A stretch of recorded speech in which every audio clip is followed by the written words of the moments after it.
Hey guys, it's Thursday, October 6th. I'm Asia Celestino and Channel 1 News starts right now.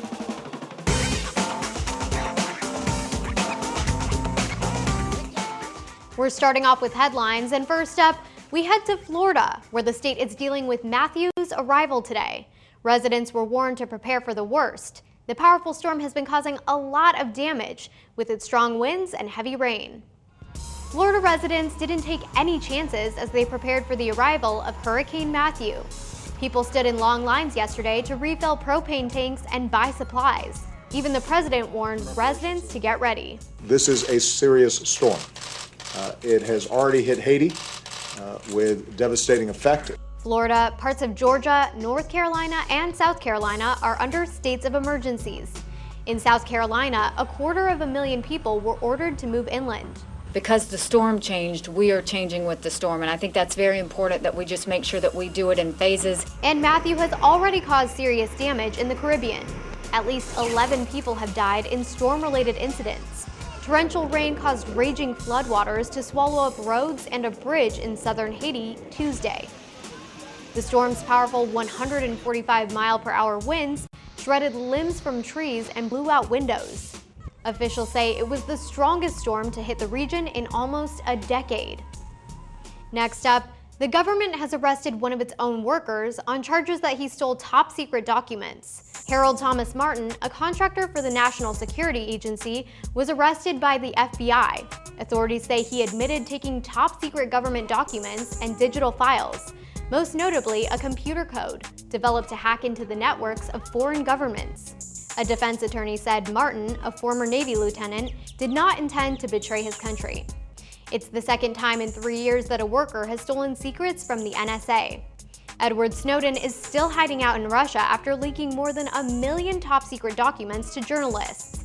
The leak showed how the government was spying on Americans through phone surveillance. Next up, after falling for years, car crash deaths are on the rise. The government isn't sure what's causing the increase and has launched a new effort to figure out why. In 2015, more than 35,000 people died in crashes, the biggest increase since 1966. 2016 is on pace to be even worse. Deaths are up an estimated 10.4% in the first half of the year. That's nearly 100 deaths every day. We have an immediate crisis on our hands. Yesterday, several government agencies and safety groups announced a new coalition with the goal of eventually ending all traffic deaths. Distracted driving is one of the top causes, and low gas prices are also part of the problem because Americans are driving more. But experts say that doesn't fully explain the new spike in deaths. We got to figure out what else is going on. Technology could be part of the solution. Car companies have agreed to make auto braking standard in virtually all vehicles by 2022. And self-driving cars could reduce human error down the road. All right, after the break, what Team One Vote has to say about terrorism.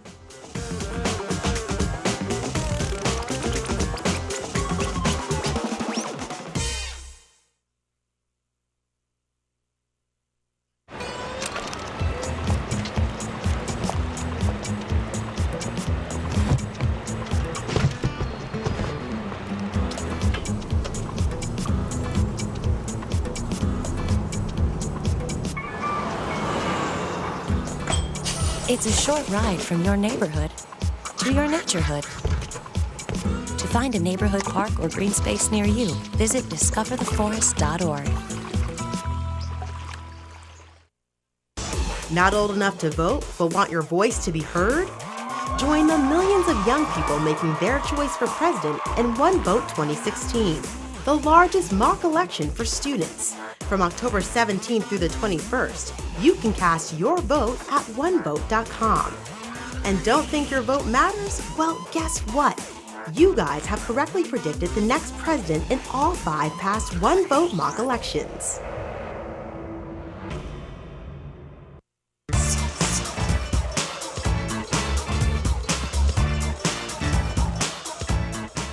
It seems like almost every week we hear about a terror attack around the world.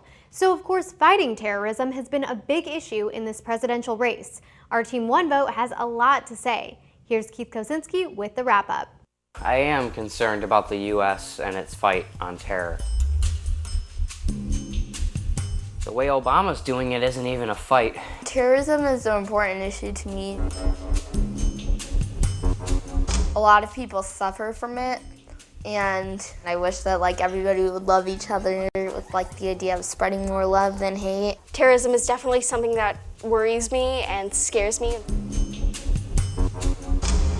I'm really, really scared about that, and I think there needs to be a way that we need to stop it. Terrorism is defined as using violence to create fear in the name of some type of belief, like religion or politics. A December poll found that Americans are more fearful of terrorism now than at any other point since the attacks on September 11th. Since then, the U.S. has been a leader in the fight against terror, launching attacks against extremist groups in other countries like Al-Qaeda and most recently ISIS. ISIS has taken over parts of Iraq and moved into Syria, taking advantage of the civil war there. ISIS has also been spreading its message of terror across the globe through social media, attracting followers who have committed attacks in Europe, Africa, and even here in the U.S. So, where do the candidates stand on fighting terror? How do we prevent attacks? How do we protect our people? And I think we've got to have an intelligence surge where we are looking for every scrap of information.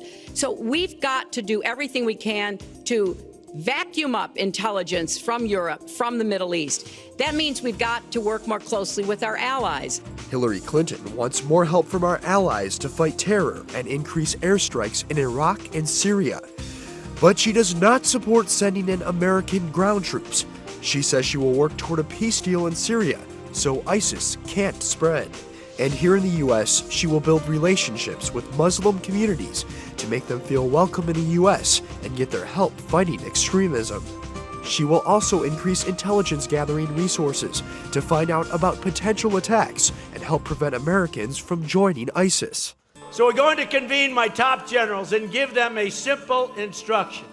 They will have 30 days to submit to the Oval Office a plan for soundly and quickly defeating ISIS. We have no choice. Donald Trump wants to increase military funding and to beef up our airstrikes in Iraq and Syria.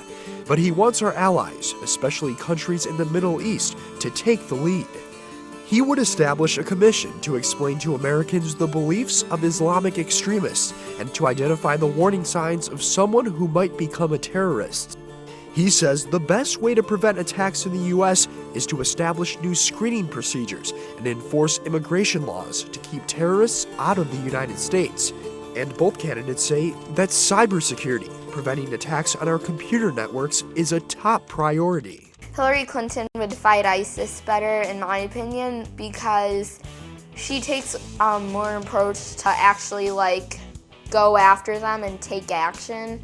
I definitely agree with Trump on this. There needs to be an increase in military spending. Troops should not be withdrawn. In fact, there should be a bigger military presence in Syria and other parts of the Middle East. I think there needs to be some surveillance at home of possible terrorists, and we need to make sure that there are no ways that ISIS is recruiting anybody.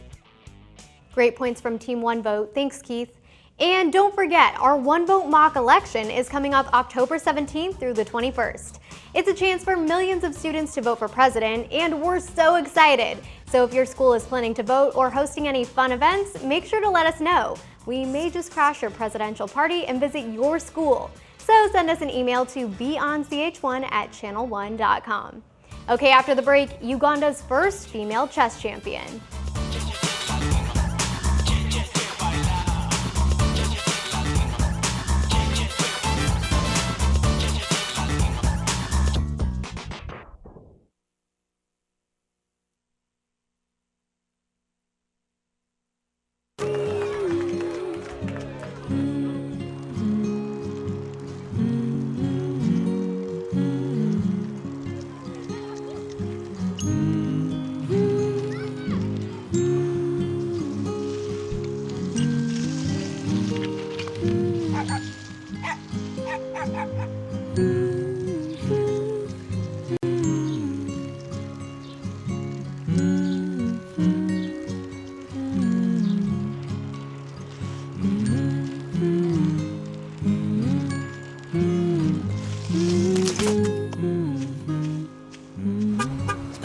things you've done with your bike, donating it to Goodwill may be the most incredible of all. Your donations help fund job placement and training for people in your community, which means your stuff can be more powerful than you think. Donate stuff, create jobs.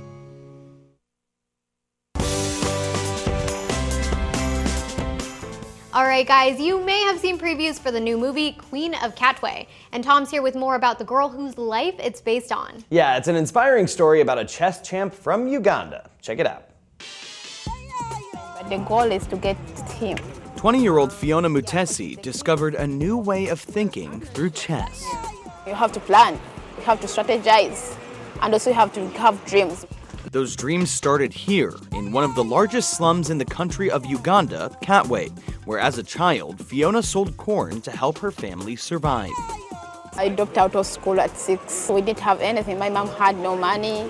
When she was 9, she stumbled upon a church chess program. At first, it wasn't the game that interested her, it was survival. I was just going back because I wanted a meal.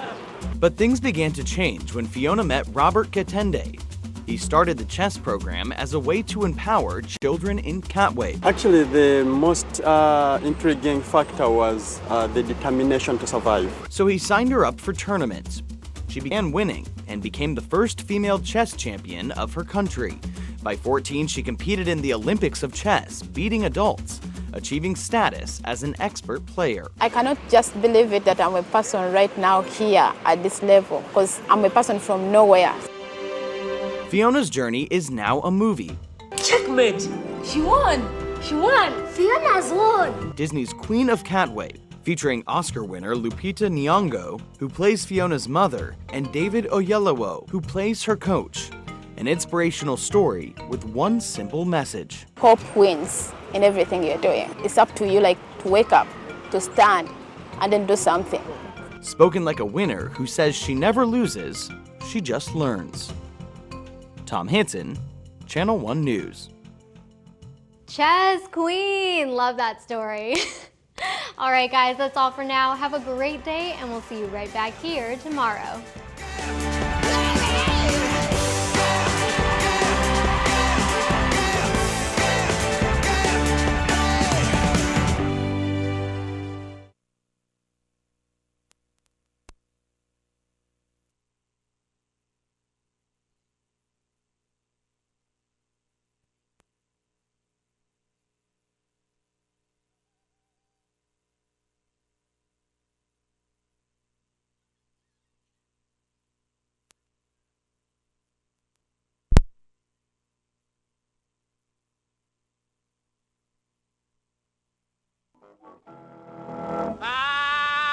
Very merry birthday to me. To me. Oh, you. A very merry birthday to you. Who, me? Yes, you. Oh, me. Let's all congratulate us with another cup of tea. A very merry birthday to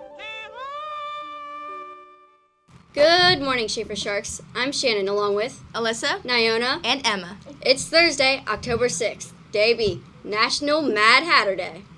You mean from Alice in Wonderland? Yeah, a day to show your silly side. Did you ever notice the tag on his hat? 10-6.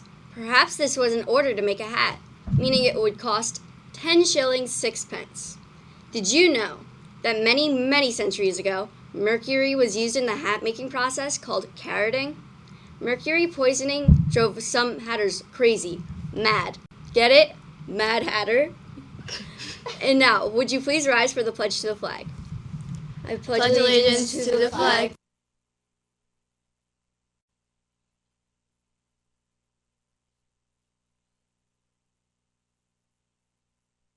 Thank you. Please remain standing for a moment of silence. Thank you. You may now be seated. Please listen to our morning announcements.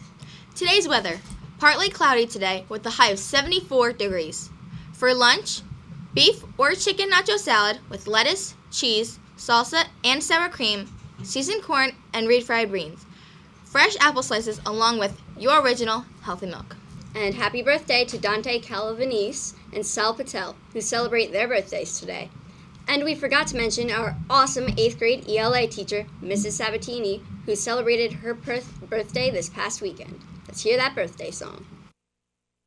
Happy, happy birthday to you. Happy, happy birthday to you. Blow your candles out and make your wishes come true. Happy, happy birthday to you. Happy, happy birthday to you. The library is closed today. I repeat, the library is closed. Today's Shark announcements. In Shafer Sports, in soccer news, your Sharks defeated Armstrong yesterday afternoon in a one-sided 5-0 contest. Scoring goals for your Sharks were Hunter Shea with 2, Nikita Shafer with 2, and Brian Gibson with 1. Dylan Young was perfect in goal. Stellar defense by Tommy Lee, Kyle Maloney, Logan Young, and Gail Macheka. An all-around stellar effort from your 1-0 Sharks. Reminder that flag football is only for teams 2 and 4 today, Thursday, October 6th. And now here's Nyona. Get ready with your best smile as Picture Days coming next week, October 11th. Reminder to all students staying after school to support our athletics. You must take the 4:20 bus home. You are not permitted to take the 5:15 bus. If you are on the lunch program and have not filled out an application for this year, please see the nurse for an application or have your parents go online and fill out one at bensalemsd.org. A new form must be filled out each year. Looking for some extra help? Don't forget to come to Homework Club on Tuesday afternoons. Please help SGA support Alex's Lemonade Stand by making a donation at lunchtime this Friday. This will be the last time to enjoy a delicious cup of lemonade for any donation, while helping SGA for a great cause. October is Breast Cancer Awareness Month, which is an annual campaign to increase awareness of the disease. To help the cause, we will be having our annual Shafer Walk for the Cure next Friday, October 14th. Bring in $1 and enjoy a wonderful walk while supporting a good cause. That concludes the show for today. Make this day an awesome one. Keep it classy, stay beautiful. Very merry birthday to me, to me. Oh, you. A very merry birthday to you. Oh, me? Yes, you. Oh, me. Let's all congratulate us with another cup of tea.